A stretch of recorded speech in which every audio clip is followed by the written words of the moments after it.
What's up guys, David here. Just finished mixing this song. This is Sidney Vallette's new album. It'll be out soon. And I just wanted to show you a couple of things that I did on this mix. On this video, I'm going to show you how I treated this vocal, which was given me already processed with kind of a radio sound.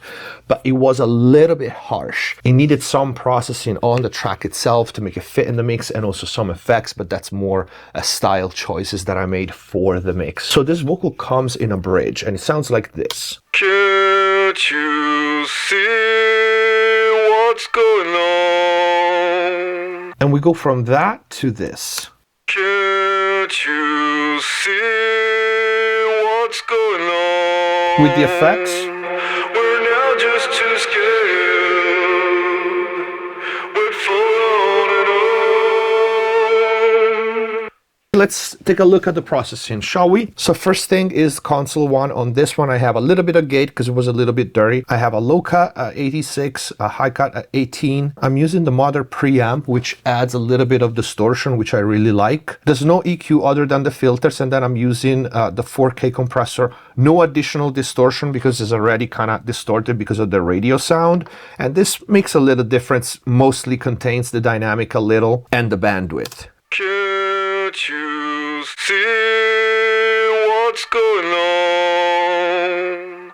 We're now just too scared. Next one, there's a little bit of spiff, which if you follow me, you know that I very often prefer to soothe, which is what everybody uses, because usually the issues on vocals are never long audio events. It's never a vowel, like an A or, you know, it's always a hard sound, and hard sounds like T's, S, they are short. They pretty much are transient, right? Like a snare or a percussion. So spiff, I find, works better because it doesn't take off.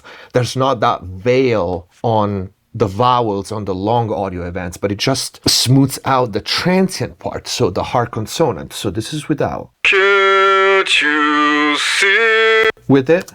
Can't you see what's going on? You see that doesn't touches the vowels at all, so there's no processing, right? So it only touches the hard consonants, which happens to be transient based, and yeah, that's what spiff does. So it works a lot better for me. The next one is a piece of hardware, is my Drummer 1968, and the reason because I use this one is because it really helps smooth out that high mid-range and also really contains the dynamic. Let's take a look. These are my settings: a pretty fast attack, a fast auto release, and I'm just hitting.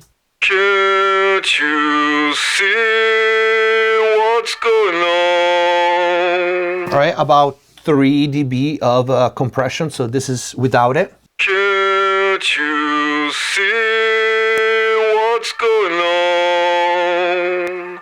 We're now just too scared. Okay, so it's not night and day, but it makes a big difference in the mix for how hard it is. I will play you this part with the full mix open so you can hear the difference. And because we still have that printed effect, the Radial Distortion, I still needed to just go ahead and just limit those peaks. Can't you see what's going on? Okay, this is a transparent processing. We are doing like half a dB, 1 dB, you can see there. So it's just more of a nominal level, and make sure that everything is contained, because these distorted vocals can really pierce, and especially when you listen to them on small devices like phones, if something is out too much, it will make it distort. So again, kind of a safety net. And then infrasonic, again, because I usually do it when I have a hardware insert. I just want to make sure I don't have anything coming in that's not supposed to be there. And then Nova GE, this was added with the mix open to control the 3K range and also the 350 range, so low mids and that really piercing frequency in the mid. Can't you see what's going on? We're now just too scared. It sits it back a little, right? By especially this node here at 3K, it kind of sits it back. That is actually an artistic choice because, like I said, and you heard it with the effects, this needs to feel like it's in the background, right? You will hear it with the mix.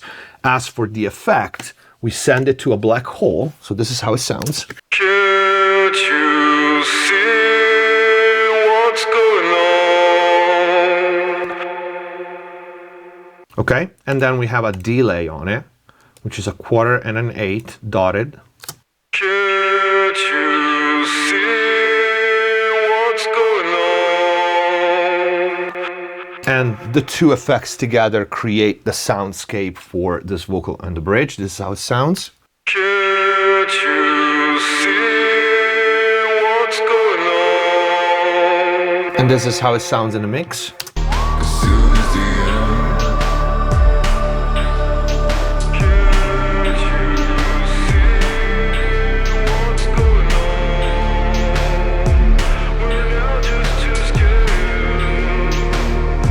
All right, and this is it for the video. I hope you guys liked it. If you did, please don't forget to leave a like, comment down below. If you want to book mix and mastering with me, go to the website mixbusttv.com. In there you can also find all the mix and mastering courses. If you want to access the exclusive library of in-depth mix and mastering videos here on YouTube, become a MixBuzTV member, click the join button, get all the perks, and if you want to support the channel, please consider using the super thanks or grab some merch. Thank you for watching. Subscribe if you haven't already. Stay safe. See you next time.